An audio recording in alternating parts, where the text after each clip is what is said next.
Perfect permanent makeup artist होण्यासाठी mapping, measuring, colour selection, आयब्रोजचा जो pattern आहे तो, क्लायंटच्या चेहऱ्याची ठेवण, स्किन टोन, डोळ्यांचा कलर, बऱ्याच छोट्या छोट्या गोष्टी खूप इम्पॅक्टफुल आहेत. आपण तिकडे लक्ष देत नाही आणि सगळ्यात महत्वाचं फायनल आउटपुट मिळण्यासाठी ह्या सगळ्या गोष्टी जेव्हा परफेक्टली येतात तेव्हा तुमच्या चेहऱ्याला परफेक्ट आयब्रोचा शेप आपल्याला क्रिएट करता येतो. सगळ्यात महत्वाचं आहे सिमेट्री.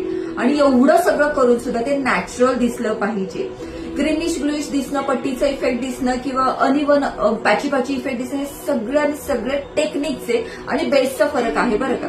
त्या छोट्या छोट्या गोष्टी पण फार महत्वाच्या आहेत. त्या असं 1-2 दिवसात नाही होत. त्यामुळे माझं कळकळीचं सांगणं आहे, ज्यांना वेळ आहे त्यांनी 10 दिवसाचा बॅच नक्की करा. जे एक्सपिरियन्स पर्सन आहेत आणि ज्यांना अपडेट करायचं त्यांनी 5 दिवसाच्या बॅचचा विचार नक्की करू शकता.